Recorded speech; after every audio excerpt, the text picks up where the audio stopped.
그래서 우리 질적 특성에 두 가지 있다 그랬죠. 그래서 질적 특성은 신뢰성하고 목적 적합성. 그래서 신뢰성에는 표현의 충실성, 검증 가능성, 그 다음에 중립성. 그다음에 목적은 예측, 피드백, 적시. 그 다음에 재무제표. 재무제표에 5가지 있었죠. 그래서 재무상태표, 손익계산서, 그 다음에 현금흐름표, 자본변동표, 그 다음에 주석. 그래서 재무는 일정 시점에 기업의 재무상태, 그래서 자산, 부채, 자본. 그 다음에 손익계산서는 일정 기간의 기업의 경영, 성과, 수익하고 뭐요? 비용. 그 다음에 자산은 크게 두 가지로 나누어집니다. 유동하고 비유동인데 나누는 기준은 1년 기준이세요. 그래서 1년 안에 없어지면 유동, 1년보다 길면 비유동. 요거는 별도로 쪽지 시험은 안 볼 겁니다. 그 다음에 유동에는 또 두 가지로 나누어지세요. 당좌하고 재고. 요걸 나누는 기준은 판매 기준. 그 다음에 비유동은 또 네 가지로 나누어집니다. 투자, 유형, 그 다음에 무형, 그다음에 마지막으로 기타. 요거 잘 봐두시고. 근데 이거는 프로그램 안에 있어요. 그건 제가 프로그램 하면 그때 자세히 알려드릴 겁니다. 그 다음에 이제 두 번째로 보셔야, 그 다음에 이제 제일 먼저 당좌자산. 그래서 당좌자산에서 항상 1번 타자는 여기에요. 뭐냐면은, 현금 및 현금성 자산. 그래서 통화 및 통화대용 증권, 그 다음에 요구불예금, 당좌하고 보통. 그 다음에 현금성 자산, 취득 당시 만기가 3개월 이내. 그 다음에 유가증권에 지분증권하고 채무증권이 있었죠. 그래서 단기매매, 매도 가능, 지분법 적용, 투자주식. 그 다음에 채무는 단기매매, 매도 가능, 만기 보유. 대부분 외우는 게 종류 아니면 공식들이 많습니다. 그거 참고하시고. 그 다음에 매출 채권에 두 가지 있었죠. 외상 매출금하고 바드럼. 그 다음에 매입 채무도 두 가지 있었습니다. 외상 매입금하고 지급업. 그 다음에 어음 할인이나 매각 거래 나오면 매출 채권 처분 손실. 그 다음에 우리 대손 충당금. 그래서 충당 나오면은 보충법입니다. 그래서 보충법 보시고. 그 다음에 대손 충당금 나오면 두 가지 기억하셔야 돼요. 대손 상각비하고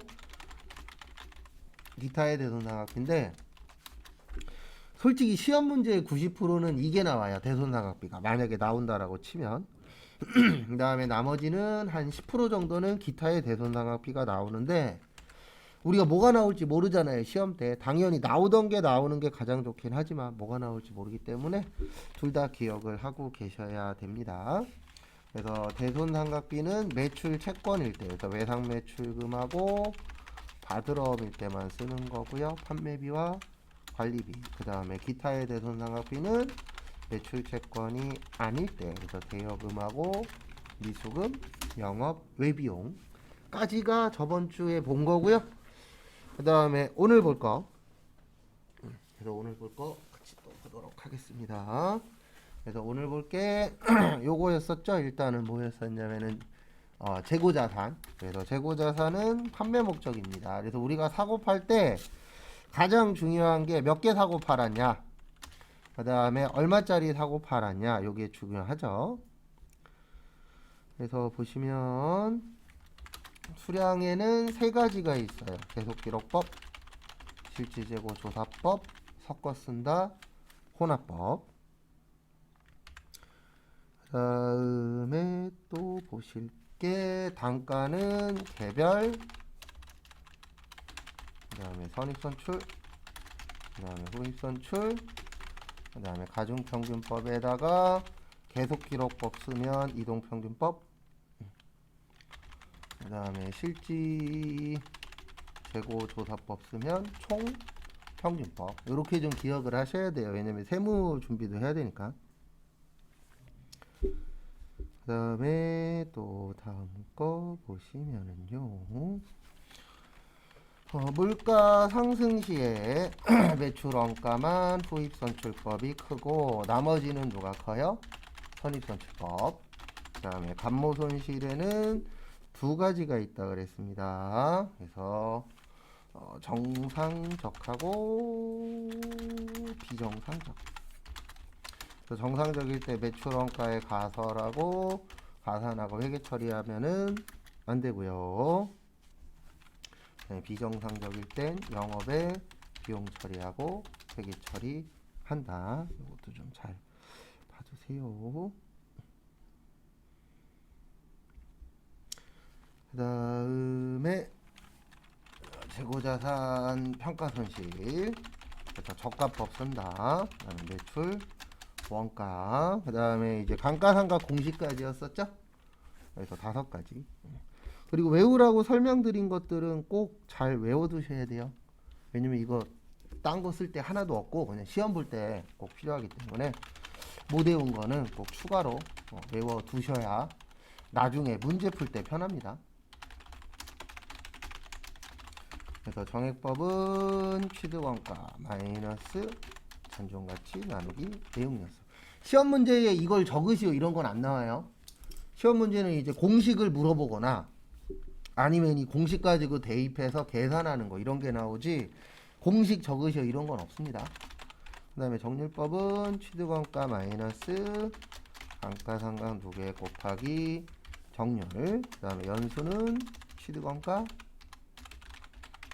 마이너스 잔존가치 곱하기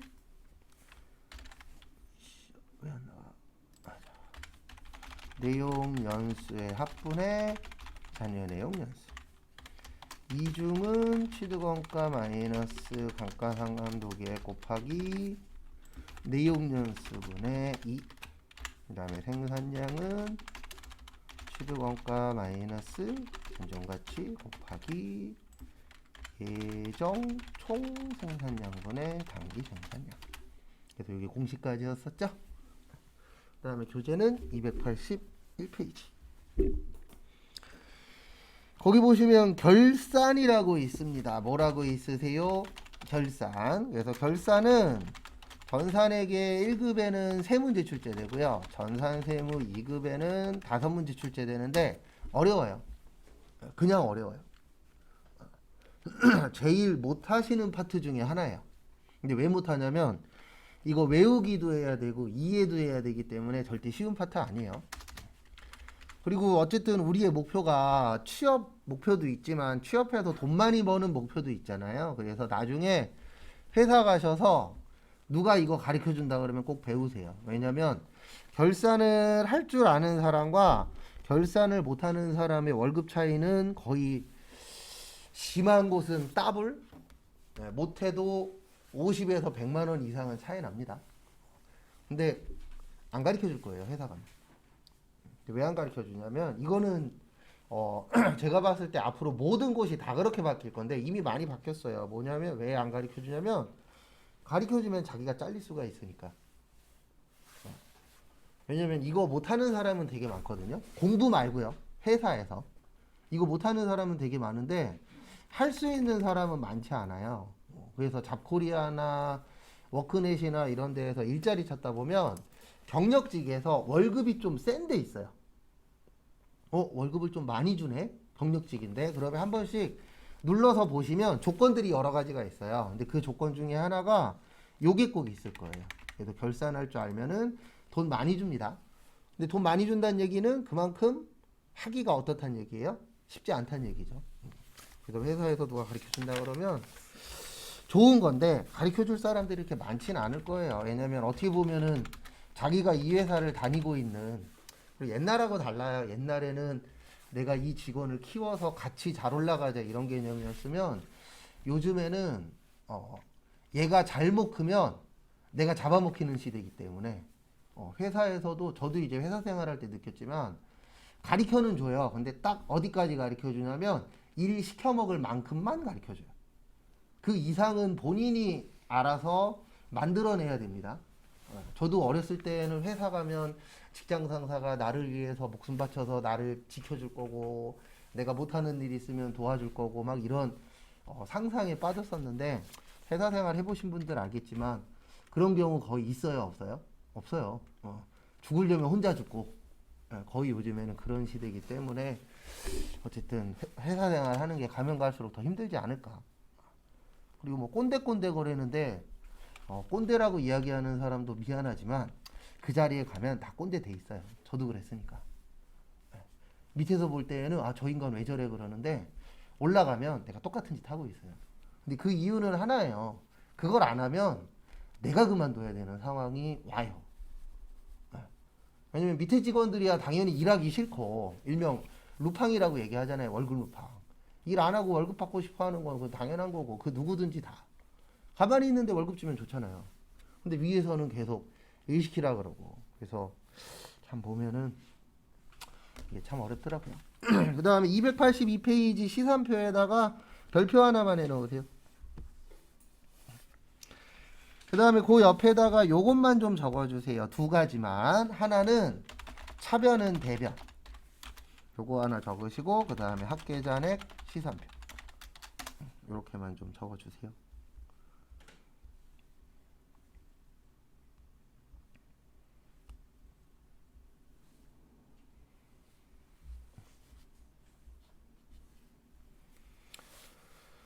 그러니까 이게 무슨 뜻이냐면은요, 이 시산표가 하는 역할은 딱 하나밖에 없어요. 예, 무슨 역할만 하냐면 차변하고 대변하고 같냐 틀리냐, 이것만 보여주는 거고 다른 건 하는 게 없습니다. 그래서 그 부분 참고하시고 그 다음에 시산표는 원래 세 가지가 있어요. 그래서 합계 시산표가 있고 잔액 시산표가 있고 그 다음에 제가 좀 전에 써드린 합계잔액 시산표 이렇게 세 가지로 나누어져 있는데 저희는 무슨 시산표 쓰는 거예요? 실무에서는 합계잔액을 씁니다. 근데 왜 합계잔액을 쓰냐면 딱 보시면 아시겠지만 합계잔액 시산표는 합계도 있고 뭐도 있는 거죠? 잔액도 있는 거죠. 그러면 요거 하나 가지고 이 두 가지 역할을 다 할 수 있기 때문에 실무에선 이 두 가지 안 써요. 안 쓰고 합계잔액 시산표만 쓰는데 뭐가 중요하냐면 우리 너무 길게 이야기하는 거 안 좋아하잖아요. 그래서 회사 가시면 합계잔액 시산표 갖다 줘 이렇게 얘기 안 하고 이렇게 얘기할 거예요. 뭐 달라 그럴 거예요? 합잔. 그러면 합잔 뽑아다 줘 그러면 요거 뽑아다 주면 돼요. 합계잔액 뭐요? 시산표. 그리고 저도 알고 여러분들도 아실 건데 우리나라 중소기업들이 일 천천히 하는 걸 별로 그렇게 사랑해하지 않습니다. 맞죠?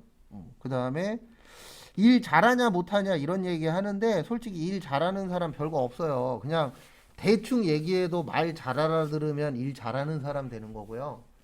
상세히 알려줬는데도 제대로 못하면 일 못하는 사람 되는 거지 이 사람이 머리가 좋다 나쁘다랑은 상관없어요. 왜냐면 우리가 회사머리라고 이야기하는데 회사머리랑 공부머리랑 달라요.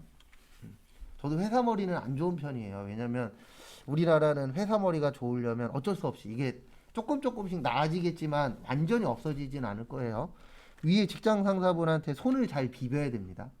이건 어쩔 수 없는 거예요. 이거는 어느 곳을 가든 다 똑같아요. 그래서 예전에 어느 라디오 프로에서 이런 거 한 적이 있었어요. 뭐 한 적이 있었냐면 일 잘하는 부하 직원과 일 못하지만 손 잘 비비는 부하 직원. 그러니까 일은 잘하는데 손을 비빌 줄 모르는 부하 직원. 그 다음에 일은 못하는데 위에 사람한테 되게 잘하는 부하 직원. 이 둘 중에 어떤 부하 직원을 둘 거냐라고 이제 어떤 라디오 프로에서 투표받은 적이 있었어요. 70대 30이었나 80대 20으로 손 잘 비비는 부하 직원이 이겼어요. 그러면서 이제 그 댓글에다가 어떤 글들이 있었냐면은 일 잘하는 부하 직원한테 일 못하고 손 잘 비비는 부하 직원의 일까지 주겠다. 라는 식으로 한번 투표한 걸 봤었는데 실제 그렇습니다. 대한민국은 아직은 그렇다고 해서 뭐 외국계 회사도 그게 아니진 않지만 그래도 대한민국에 비해서 그런 부분은 좀 적어요. 그래서 저도 회사 다니면서 느낀 거지만 일명 사내 정치라고 하는데 사내 정치 잘하는 것도 중요합니다. 근데 그런 게 싫으면 실질적으로 대한민국 회사 오래 다니기가 쉽지 않아요. 뭐 저도 그 케이스긴 하지만 전 그걸 지금도 싫어하고 앞으로도 싫어할 거고 못해요 솔직히. 전 그거 되게 못하는 사람 중에 한 명인데 주변에 잘하는 사람들도 있어요. 그런 사람들이 회사 다녀보신 분들 아시겠지만 회사 오래 다니는 사람 중에 능력 좋아서 오래 다니는 사람보다는 사바사바 잘해서 오래 다니는 사람이 더 많아요. 근데 그게 되게 우리나라에서 없어져야 될 거긴 한데 없어지진 않을 겁니다. 제가 봤을 때. 그래서 저도 그걸 되게 못하는 사람 중에 한 명이지라. 그래서 어떤 사람은 이렇게도 얘기하더라고요.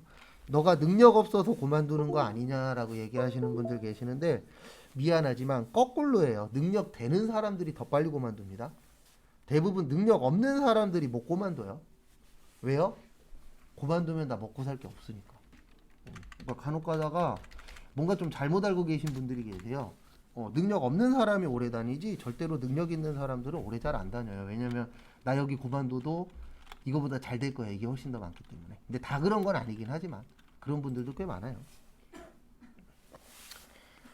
그래서 요거 좀 봐두세요. 시산표 나오면 차변하고 대변만 뭐 하는 거라고요? 같냐 틀리냐. 요거 잘 봐두시고 그 다음에 요건 실무적인 얘기지만 회사 가시면은 합잔이라고 얘기할 겁니다. 그러면 합잔이라고 얘기하면은 못 받아 주시라고요. 학계잔액 시산표. 그것도 참고를 좀 해주세요. 그 다음에 거기 옆에 보시면은 결산수정분계라고 있는데 이건 나중에 따로 할 거예요. 이게 어려워요. 그래서 결산수정분계는 나중에 따로 할 겁니다. 그 다음에 어디로 오시냐면 그 뒤에 있는 거는 볼 거 없어요. 그 다음에 쭉 오셔서 308페이지 그 사이에 있는 건 나중에 따로 할 겁니다. 안 하진 않아요. 근데 지금 할 건 아니고 나중에 하면 되는 파트니까요. 그때 맞춰서 할게요. 그 다음에 308페이지 보시면 거기 질적 특성이라고 있습니다. 309페이지에 있어요. 309페이지 보시면 무슨 특성이라고 있어요? 질적 특성. 그리고 거기 보시면은 이해 가능성, 그 다음에 목적 적합성, 그 다음에 신뢰성, 그 다음에 비교 가능성이라고 있는데요.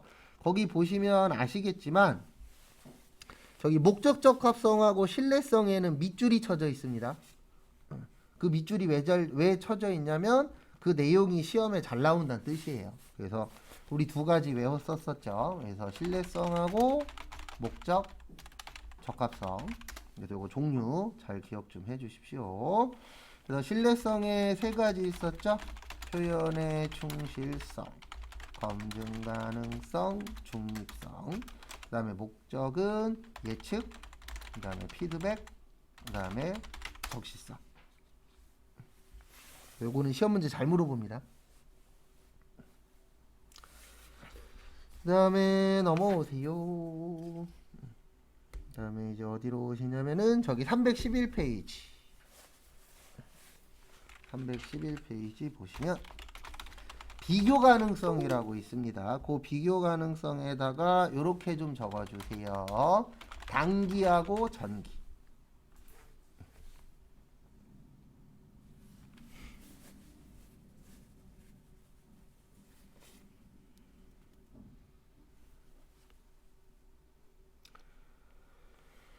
이게 뭐냐면은요, 우리 그 날짜 관련돼서 저번에 간단하게 한번 설명드렸었는데 요거 잘 기억하셔야 됩니다. 단기를 올해라 그래요. 근데 올해라고 표현 안 하고 회계에서는 뭐라 그래요? 단기라고 합니다. 그래서 단기라고 나오면은 올해 몇 년도죠? 2022년도세요. 그 다음에 내년은 차기라 그래요. 근데 내년이라고 안 그러고 회계에서는 차기라고 합니다. 그러면 내년이 몇 년도예요? 2023년. 그 다음에 전기는 작년이에요. 그래서 작년이 우리 몇 년도예요? 2021년이죠. 그래서 이거 참고 좀 해주시고요. 그 다음에 기초라고 있어요. 요게 1월 1일을 기초라고 표현을 합니다. 그래서 1월 1일을 기초라고 하고요. 그 다음에 기말은 12월 31일이에요. 그 다음에 공부하시다 회계기간이라고 나오면 1월 1일부터 12월 31일까지. 그래서 우리 일반적으로 1년 단위로 봅니다. 회계는. 그 부분도 참고를 좀 해주세요. 기본적인 용어예요. 회계에서.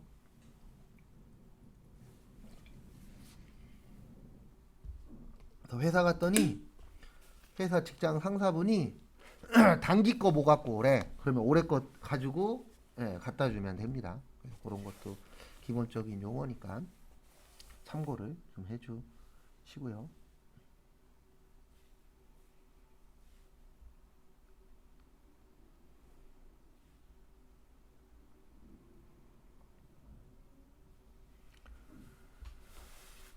그 다음에 311페이지 보시면 회계 정보의 제약 요인에 보시면은 저기 중요성이라고 있습니다.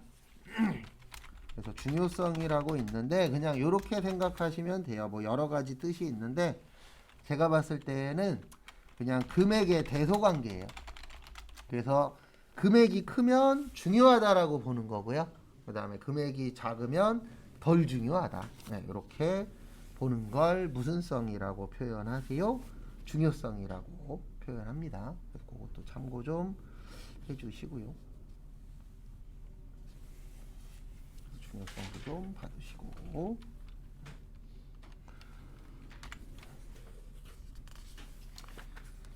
그 다음에 쭉 넘어오세요. 넘어오시고 거기 사이사이에 있는 분계는 나중에 풀어보시면 됩니다. 수업 시간에 별도로 풀진 않을 거예요. 그 다음에 332페이지 원가액.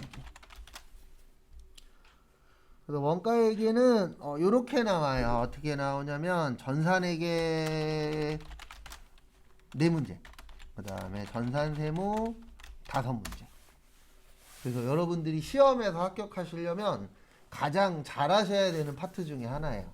근데 왜 그러냐면 여기가 이해력보다는 이걸 많이 요구해요. 암기. 누가 더 잘 외우고 있느냐. 거기에 따라서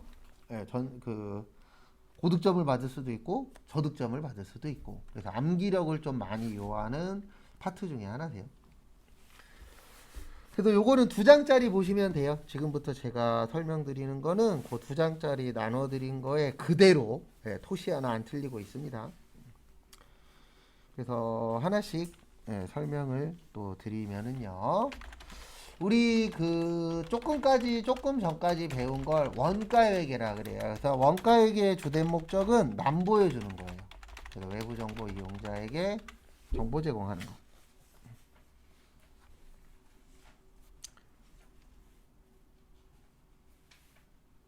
그 다음에 2번째, 원가회계는 내부 정보 이용자에게 정보 제공하는 겁니다. 참고로 이거 시험 문제 쉽게 나오면 이것도 나와요. 근데 어떻게 나오냐면 이 외부하고 내부하고 어떻게 해요? 바꿔서 냅니다. 그래서 이거 2가지도 좀 숙지하시고.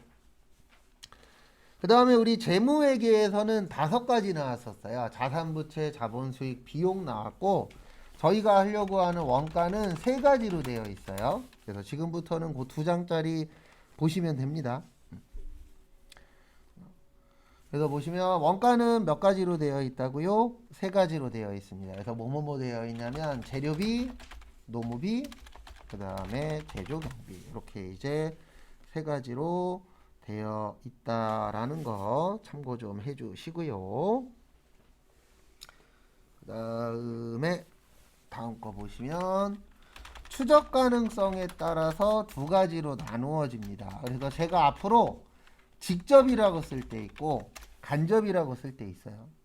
그래서 원가 얘기할 때 제가 요거는 직접입니다, 요거는 간접입니다, 이런 식으로 이제 직접 간접을 이야기할 거거든요. 그러면 어떻게 이해하셔야 되냐면 직접비 그러면 추적이 가능한 거예요. 그래서 직접비의 특징은 추적이 가능하다.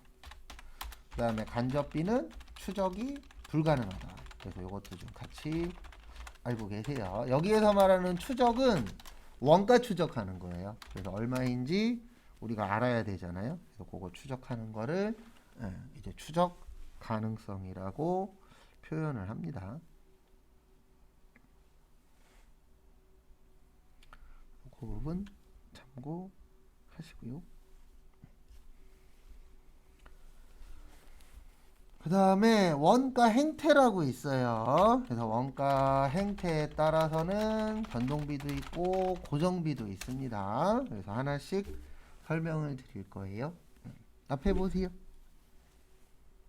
참고로 원가에게는 빨리 나가면 오늘, 늦으면은 내일 1시간 정도 더 하면 얼추 끝나요.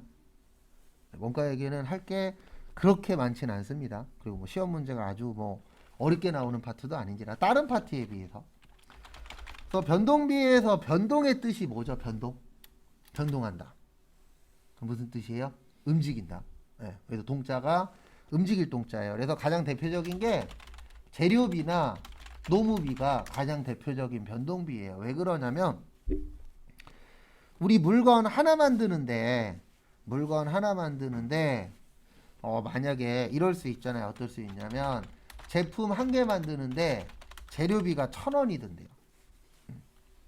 1,000원이 들 수 있어요? 없어요? 있죠. 그러면 제품 10개 만들려면 재료비가 얼마 들어가죠? 10,000원 들어가겠죠?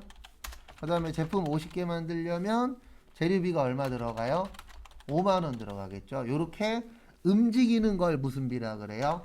변동비라고 합니다. 그래서 거기 2장짜리엔 요렇게만 써 있을 거예요. 총변동비는 증가. 그 다음에 단위당 변동비라고 있어요. 이 단위당 변동비의 뜻이 뭐냐면 한 개당 금액을 단위당 변동비라고 표현합니다. 몇 개당 금액이요? 하나당. 그러면 하나에 1,000원이면 하나에 1,000원이에요. 그 다음에 10개에 1,000원이면 단위당 변동비가 아니고 제품 한 개당 1,000원이겠죠. 재료비가. 그 다음에 제품 10개일 때 10,000원이면은 제품 한 개당 재료비는 얼마가 되는 거예요? 또 1,000원이 되겠죠. 그 다음에 제품 50개 만드는데 50,000원 들면 한 개당 봤을 때에는 얼마예요? 1,000원이겠죠. 그래서 이렇게 똑같다. 그래서 단위당 변동비를 뭐라 그래요? 일정이라고 거기 적혀 있는 겁니다. 그리고 앞으로 공부하실 때 단위라고 나오면 한 개당 금액이에요. 몇 개당 금액이라고요? 한 개. 그래서 한 개 만드는데 1,000원 들었어. 그러면 한 개당 1,000원씩 들어가는 거죠. 그 다음에 10개 만드는데 10,000원 들었어. 그러면 한 개당 얼마 들어가는 거예요? 또 1,000원. 그 다음에 50개 만드는데 50,000원이야. 그러면 한 개당 했을 때는 얼마죠? 1,000원이죠. 그래서 이렇게 개당으로 보는 걸 뭐라 그런다고요? 단위당이라고 표현합니다. 무슨 당이라 그래요? 단위당. 그거 참고하시고. 그 다음에 고정비. 고정비의 가장 대표적인 거는요, 보험료나 임차료예요. 그래서 지금 또 얘기들이 슬슬 나오고 있습니다. 무슨 얘기들이 나오고 있냐면 아까 잠깐 밥 먹으면서도 뉴스를 좀 봤는데 저 얘기 나오고 있더라고요. 내년 경기 성장률이 어쨌든 계속 떨어지고 있어요. 그래서 결론은 이제 내년에도 경기가 아주 좋진 않을 것이다. 이런 식으로 이제 나오고 있는데 이게 경기가 안 좋아지면은 가장 먼저 줄이는 것들이 몇 가지 있어요. 그 중에 하나가 외식을 줄입니다. 왜냐면 밖에서 안 먹고 안에서 먹으면 되잖아요. 그래서 외식을 줄이고 그 다음에 이제 두 번째로 줄이는 것 중에 하나가 이런 것도 줄어들어요. 보험을 해약을 시킵니다. 그래서 우리가 매달 나가는 돈들을 무슨 비라 그래요? 고정비라 그래요. 그래서 요즘엔 이렇게 표현하잖아요. 숨만 쉬어도 나가는 돈. 이라고 표현하는 것들 종종 들으실 때 있으실 거예요. 그 숨만 쉬어도 나가는 돈을 뭐라 그래요? 고정비라고 합니다. 무슨 비라 그런다고요? 고정비. 그거 참고 좀 해주세요. 그래도 이런 겁니다. 어떤 거냐면 만약에 제품 한 개 만드는데 우리가 보험료가 100만 원이 나가요. 한 달에. 얼마가 나가요? 100만 원. 그러면은 이렇게 되겠죠. 제품 한 개 만들어도 보험료는 얼마예요? 100만 원. 그 다음에 제품 10개 만들어도 보험료는 얼마예요? 100만 원. 제품 50개 만들어도 보험료는 얼마예요? 100만 원. 이렇게 매달 그 나가는 게 일정하다. 그래서 무슨 비라 그래요? 고정비라고 합니다. 그래서 우리가 기억하셔야 되는 건 총고정비는 뭐 한다? 일정하다. 그 두 장짜리 있는 거 그냥 보시면 돼요. 그 원가액에는 일단 거기에 있는 두 장짜리에 있는 거 한 바닥 정도 되거든요. 한 바닥이 아니고 앞뒤로 한 장 정도 양이. 그것만 잘 외우고 계시면 지장 없어요. 앞으로 한 바닥 아마 조금 더 될 거예요. A4 용지로 봤을 때. 그 다음에 단위당 원가라고 있어요. 요건 한 개당입니다. 그래서 제품 하나 만들면 보험료는 100만원. 그 다음에 10개 만드는데 100만원이면 제품 한 개 만드는데 보험료는 10만원. 그 다음에 제품 50개 만드는데 100만원이면 제품 한 개 만드는데 보험료는 2만원. 이런 식으로 단위당 고정비는 감소하도록 되어 있어요. 뭐 한다고요? 감소. 그래서 거기 두 장짜리엔 이렇게 되어 있을 거예요. 어떻게 되어 있냐면 총 변동비는 증가. 그 다음에 단위당 변동비는 뭐야? 일정. 그 다음에 총고정비 일정. 그 다음에 단위당 고정비 감소. 조업도가 뭐 할 때요? 증가할 때. 이 조업도의 뜻이 뭐냐면 이거예요. 뭐냐면 조업도의 뜻이 생산량. 그래서 많이 만들면 변동비는 많이 나가고 적게 만들면 변동비는 어떻게 된다? 적게 들어간다. 그거 좀 봐두세요. 그 파트도 좀 봐두시고.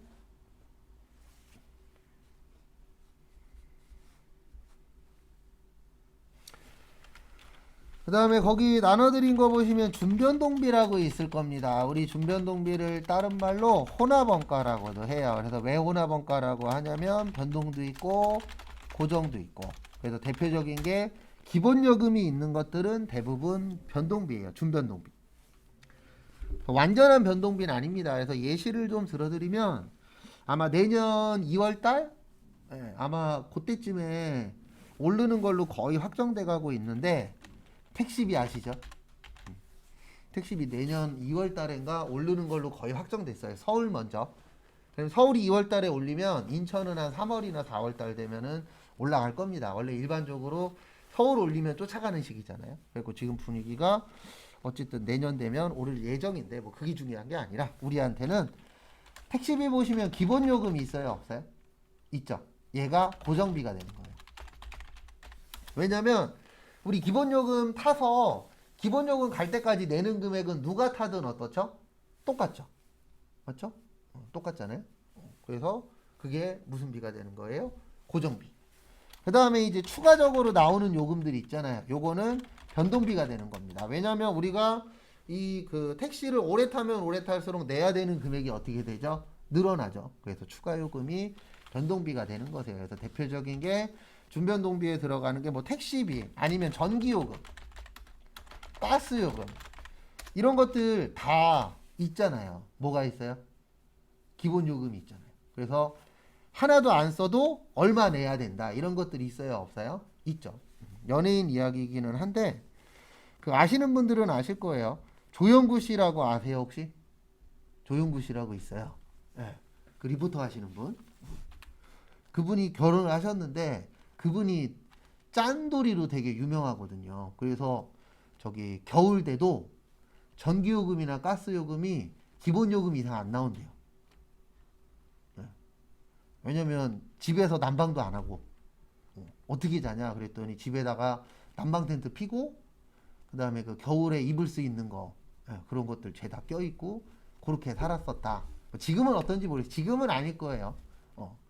결혼하고 나서는 좀 변한 걸로 알고 있는데 예전에는 어쨌든 그렇게 살았다라고 뉴스에 많이 나오더라고요.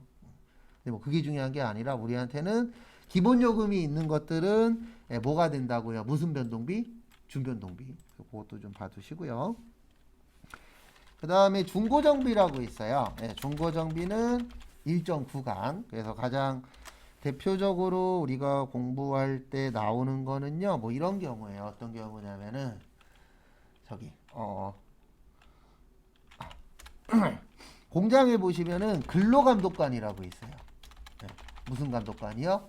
근로감독관, 일명 반장님, 그래서 반장님 같은 분들을 일명 근로감독관이라고 하는데요. 만약에 우리 회사에서 직원 100명당 직원 100명당 한 명의 근로감독관을 둔다. 근데 이 사람이 월급이 300만 원이다. 이럴 수도 있어요, 없어요? 있죠. 그러면 이렇게 되는 겁니다. 어떻게 되는 거냐면 매달 300은 아니에요. 매달이 아니고 무조건 300은 아니고 일단 직원에 따라서 돈이 올라갈 수도 있습니다. 왜 그러냐면 한 명부터 100명까지는 월급 얼마만 나가면 되죠? 300만 원. 근데 101명부터 200명까지는 월급으로 얼마 나가야 돼요? 600만 원. 그 다음에 101명부터 그 201명부터 300명까지는 900만 원. 이런 식으로 구간별로 나누어지는 거. 요거를 뭐라 그래요? 준고정비라고 표현을 합니다. 뭐라 그런다고요? 준고정비. 그래서 우리 좋아하실지 모르겠는데 저는 예전엔 좋아했었는데 요즘엔 좀 TV에 너무 많이 나와서 이제는 솔직히 좀 별로라는 느낌을 갖고 있는 분이 한 분 있어요. 백종원 씨라고. 백종원 씨 대부분 아시죠? 그래서 백종원 씨가 어쨌든 대단한 사람입니다. 그래서 대단한 분이셨는데 그분의 그 스타일이 뭐냐면 싸게 많이 파는 거예요. 그래서 우리가 일명 박리담회라고 표현합니다. 뭐라 그래요? 박리담회. 박리담회가 가능한 이유가 얘 때문에 그래요. 많이 팔면 많이 팔수록 이 하나당 들어가는 고정비가 뭐예요? 감소해요. 그래서 이거 가지고 백종원 씨가 사업을 하는 겁니다. 싸게 해서 뭐 하자? 많이 팔자. 왜냐면 일단 많이 팔아야 남을 확률이 어떤 거죠? 올라가죠. 근데 가격이 오르면 두 개 살 사람이 하나만 사고 이런 경우들도 있어요, 없어요? 있잖아요. 근데 무조건 백종원 씨 말이 정답은 아닙니다. 왜냐면 이건 또 동네마다도 달라요. 저희 와이프하고도 어저께 잠깐 얘기했는데 만약에 주안역에 1인당 10만 원짜리가 생기면 그러니까 어떤 뭐 식당이야. 근데 1인당 10만 원이야. 제 장담하는데 주안역에 생기면 망합니다. 맞죠? 주안역 이런 쪽은 많이 주고 싼 거. 요런 게 좀 먹히는 동네고. 근데 뭐 저기 송도나 아니면 잘 사는 지역 있어요, 없어요? 강남이나 그런 쪽은 1인당 10만 원에도 장사가 돼요. 왜냐면 소비하는 사람들의 패턴이 어떠니까요? 다르니까. 그래서 박리담에는 솔직히 아주 잘 사는 지역보다는 좀 못 사는 지역이 좀 더 잘 되기는 해요. 뭐 그렇다 해서 무조건 그런 건 아닙니다. 돈 있다 그래서 무조건 비싼 것만 먹는 것도 아니긴 하니까. 제 주변에서도 돈 많은 애들이 있는데 저도 돈 괜찮게 벌 때가 있었어요. 그러면 무슨 생각이 드냐면 돈 잘 벌 때는 이거 하나는 좋아요. 돈 잘 벌면 딴 건 모르겠고 뭐 좋냐면은요. 뭘 살 때 멈칫이 덜해요. 고민도 덜합니다. 근데 돈이 줄어들거나 부족하잖아요. 그러면 뭔가 할 때마다 순간순간 고민이라는 걸 더 해요. 그러니까 우리가 많이 벌고 싶잖아요. 많이 벌어도 똑같아요. 먹고 자고 하는 건 똑같은데 이제 가장 큰 차이점 중에 하나가 뭐냐면 뭔가를 할 때 멈칫이 좀 덜 하더라고요. 딱 그거 차이더라고요. 해보면. 그래서 요거 잘 외워두시고요. 그 다음에 하나만 더 보고 그 다음에 교재 보면서 설명드리도록 하겠습니다. 그래서 앞에 보시면 거기 2장짜리 있어요. 요것도 기초원가 또는 기본원가. 그래서 직접 재료비 더하기 직접 노무비. 그 다음에 가공원가 또는 전환원가. 그래서 노무비 더하기 제조 간접비. 그래서 하나씩 또 설명을 드리면은요. 그래서 제일 먼저 볼 게 뭐냐면 기초원가 또는 기본원가입니다. 그래서 이게 무슨 뜻이냐면 말뜻 그대로 기초적이거나 기본적으로 어떤 물건을 만들려면요. 필요한 게 두 가지가 있어요. 첫 번째로 뭐가 있어야 되냐면 재료가 있어야 돼요. 그 다음에 두 번째로 여기 노무비라고 있죠. 노무비가 인건비 이야기하는 겁니다. 그래도 노무비 관련된 전문직 있어요, 없어요? 있어요. 노무사라고. 그분들이 어떤 일 하는 거냐면 뭐 월급 관련된 세금이라던가 아니면 이 사람한테 이만큼 일했을 때 요 정도 주는 게 괜찮냐 안 괜찮냐 아니면 이런 일을 시켰을 때 월급을 어느 정도 주면 되느냐, 뭐 이런 것들을 이제 전체적으로 하시는 분들이 이제 노무사예요. 그래서 인건비 관련된 사람들이라고 보시면 됩니다. 그래서 이 재료하고 인건비가, 그러니까 그 월급이 가장 기본적으로 필요한 거잖아요. 우리가 물건을 만들 때 재료 없으면 물건 만들 수 있어요, 없어요? 없죠. 그 다음에 그 재료를 가지고 만들어줄 사람이 있어야 되잖아요. 사람 없어도 물건 만들 수 있어요, 없어요? 없습니다. 그래서 가장 기본적이다. 그래서 무슨 원가라 그래요? 기초원가 또는 기본원가라고 표현해요. 그 다음에 다음 거 보시면 가공원가 또는 무슨 원가요? 전환원가. 그래서 앞에 보시면 우리가 가공이라는 거는 전제 조건이 하나 있어요. 무슨 전제 조건이 있냐면 재료는 있다라는 전제하에 보는 거예요. 그래서 재료가 있다라고 봤을 때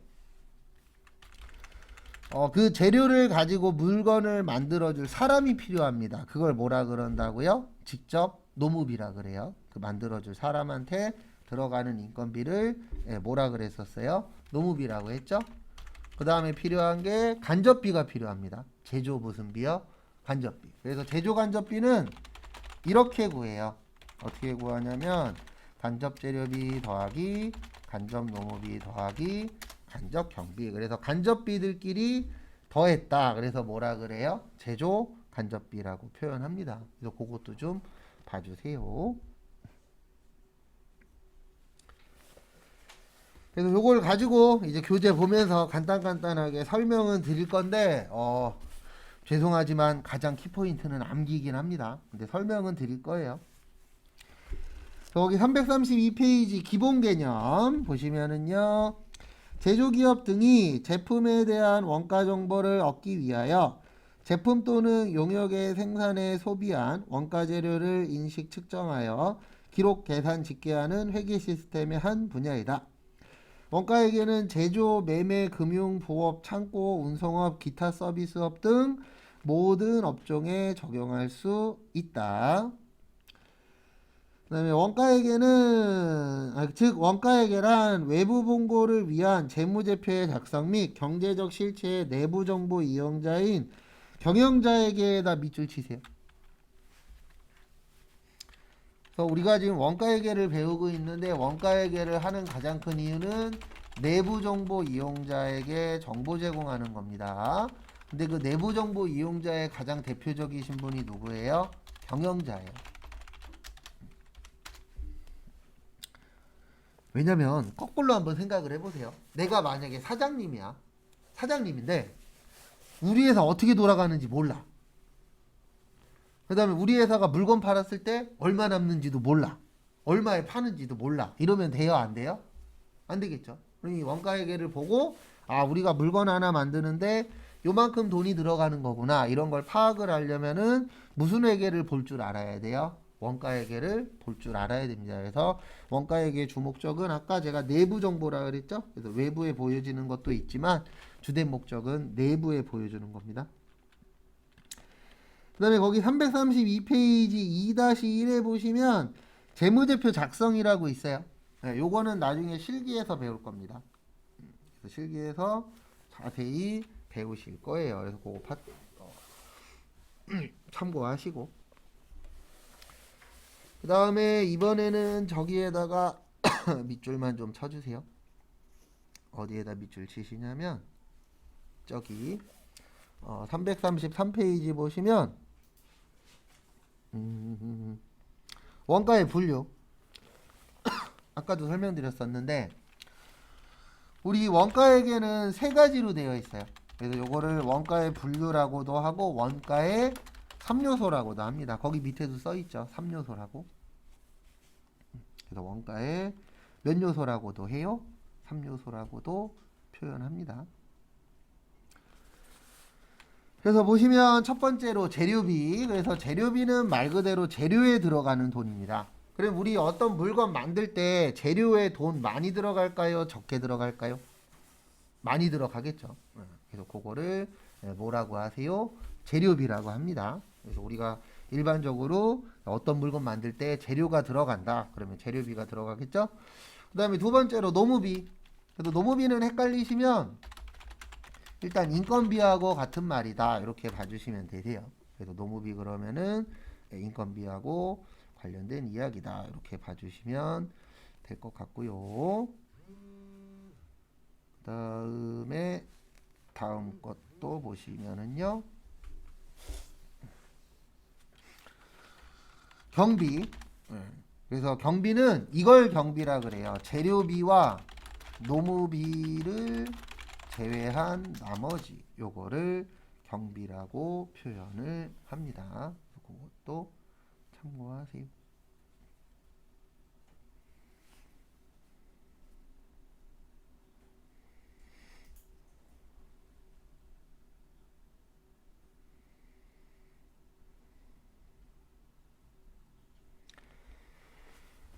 그다음에 다음 페이지 334페이지 저기에다가도 밑줄 좀 쳐주세요. 직접비하고 간접비.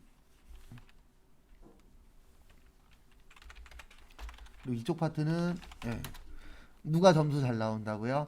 그냥 외우기 잘하는 사람이 점수 잘 나옵니다. 근데 어쩔 수 없어요. 왜냐면 시험 문제를 그렇게 내요. 왜냐면 낼 수 있는 게 좀 한정적이다 보니까 낼 게 그거밖에 없어요. 솔직히.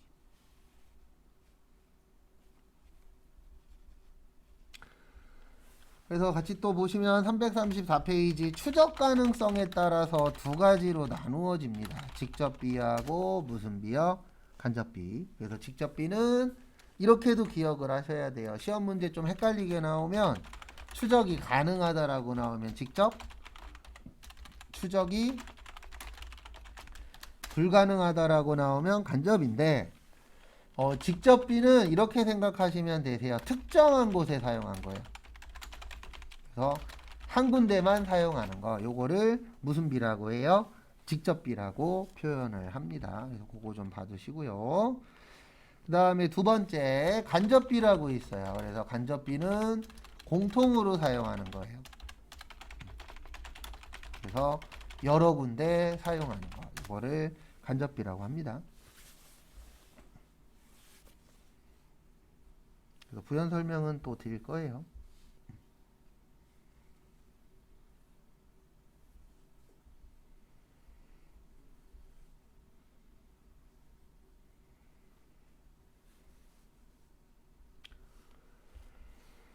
그래서 설명을 좀 더 드려보도록 하겠습니다. 그래서 보시면 직접비 그러면 여러 군데 쓰는 게 아니고 몇 군데만 쓰는 거라고요? 한 군데. 그래서 만약에 뭐 우리 회사가 이거 뭘로 설명드려야 되나? 만약에 우리 회사가 김치찌개랑 된장찌개를 파는 회사라고 칠게요. 그럼 만약에 김치찌개에다가는 고추장만 넣어, 된장찌개에다가는 된장만 넣어, 이럴 수도 있어요, 없어요? 있죠. 그러면은 요게 이제 뭐가 되는 거냐면 직접비가 되는 거예요. 왜 그러냐면 몇 군데가 들어가요? 한 군데만 들어가잖아요. 그래서 한 군데만 들어가는 걸 무슨 비라 그래요? 직접비라고 표현을 합니다. 그래서 그 부분 참고하시고 그 다음에 다음 것도 보시면은요. 만약에 김치찌개하고 된장찌개에 똑같이 물하고 야채하고 뭐 조미료가 들어가 이럴 수 있어요, 없어요? 있죠. 이렇게 같이 쓰는 건 무슨 비라 그래요? 간접비. 그래서 직접 간접 그러면 좀 헷갈려 하실 수 있는데 그냥 이렇게 생각하시면 돼요. 하나에만 들어가네 직접, 같이 쓰네 그러면 뭐예요? 간접. 그래서 항상 문제는 여기에서 터지는 거예요. 직접비에서는 문제가 터질 게 없어요. 왜냐하면 직접비는 얼마인지 이미 대부분 다 알아요. 왜냐하면 혼자 썼으니까 얼마인지 대부분 알잖아요. 그리고 혼자 썼으니까 이게 금액이 많이 나와도 그냥 인정합니다. 그래서 우리 여름에 보면 전기요금 많이 나오잖아요. 왜 많이 나와요? 저 때문에. 에어컨. 그 다음에 겨울에 돼도 전기요금 많이 나오잖아요. 왜요? 난방하는데 쓰니까. 그래서 많이 나와도 뭐라 안 해요. 왜 뭐라 안 해요? 내가 써서 나오는 금액이니까. 그러니까 냅니다. 근데 항상 문제는 간접비에서 문제가 되는 거예요. 그래서 예전에 소송 건 적도 있었잖아요. 뭐 때문에 소송 걸었냐면 이거 제가 알기로 그 뭐냐 한 1, 2년 전? 네, 그렇게 오래된 내용은 아니에요. 소송을 건 이유가 뭐였었냐면은 내가 아파트 1층에 살아요. 근데 우리 아파트에서 저거를 바꿨대요. 뭘 바꿨냐면 엘리베이터. 근데 문제는 뭐였냐면 나 1층에 사니까 엘리베이터 타요 안 타요? 안 타죠. 근데 우리 집 고지서를 봤더니 뭐라고 쓰여 있냐면 엘리베이터 교체료 10만 원 이렇게 찍혀 있었던 거예요. 10만 원이었는지 5만 원이었는지 금액은 솔직히 정확하게 기억은 안 나요. 근데 나 1층 사는데 내 고지서를 아파트 관리비 내려고 고지서를 봤더니 나보고도 내래. 그리고 그 사람이 내야지라고 생각했겠어요? 나 안 타는데 왜 내래? 이렇게 생각했겠어요? 대부분 후자로 생각을 하겠죠. 그래갖고 관리실 가서 싸우고 소송 걸고 막 이렇게 좀 커진 것도 있었어요. 근데 그게 왜 그러냐면 항상 간접비가 문제예요. 왜냐면 직접비 내가 썼으니까. 우리 만약에 고깃집 갔는데 5인분 먹었어. 5인분 값 내래. 그럼 내잖아요. 왜요? 내가 뭐 했으니까? 먹었으니까. 그래서 직접비는 확실하기 때문에 내는 거에 문제가 없어요. 근데 간접비가 항상 문제가 되는 거예요. 그래서 만약에 친구 5명이서 밥을 먹었는데 2만 원 나왔어. 근데 나한테 10,000원 내래. 그러면 물어보죠. 왜요? 왜 5명이서 2만 원 나왔는데 나보고 10,000원 내래? 이렇게 반감을 가질 수가 있잖아요. 그런 것들이 대부분 무슨 비가 되는 거예요? 간접비. 그래서 이 간접비를 어떻게 나누느냐가 되게 중요해요. 어려우면서도. 근데 왜 어렵냐면은 이걸 정확하게 나누기는 가능해요? 불가능해요? 불가능하죠. 그래서 우리가 생각했을 때 가장 덜 싸울 것 같아. 이런 걸 정해서 이제 나누는 겁니다. 그래서 아까 설명드린 것처럼 만약에 식대가 2만 원이 나왔어. 근데 5명이야. 그러면 1인당 얼마씩 내죠? 4,000원씩 내죠. 일명 n분의 1. n분의 1로 하면 싸움 덜 나잖아요. 근데 만약에 뭐 말도 안 되겠지만 몸무게 순으로 하자. 많이 나가면 많이 내고 적게 나가면 적게 내자. 이러면 싸움 납니다. 왜냐면 꼭 몸무게가 많다 그래서 많이 먹는 것도 아니고 말랐다 그래서 적게 먹는 것도 아니잖아요. 근데 인당으로 나누면 대부분 사람들이 뭐 하니까요? 이해하니까. 그래서 이 원가회계의 주된 목적은 이 간접비를 어떻게 나눌 것이냐. 어떻게 해서 합리적으로 나눌 것이냐. 근데 이건 아셔야 됩니다. 100%다 이해하는 방법은 없어요. 간접비는 그래서 무조건 싸움이 날 요지가 있어요. 네. 왜냐면 누가 봐도 이 방법이 맞는데 그거 아니라고 우기시는 분들도 있어요, 없어요? 있잖아요. 그런 사람 만나면 이제 골치 아파지는 겁니다. 저도 몇 번 만나봤지만 많이는 아니고 한두 번 만나봤는데 답이 안 나요. 네. 답은 둘 중에 하나예요. 내가 싸워서 진짜 죽기 살기로 싸워갖고 이기든가 아니면 그냥 막말로 더러워서 피하는 거잖아요.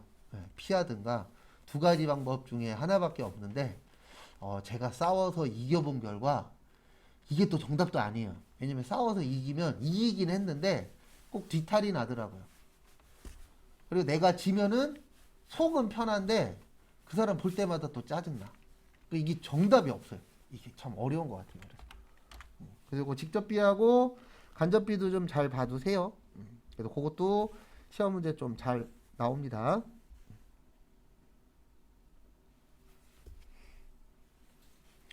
여기까지만 일단 보시고요. 그 다음에 잠깐 쉬었다가 3시 5분에 거기 고정비하고 변동비 볼 겁니다.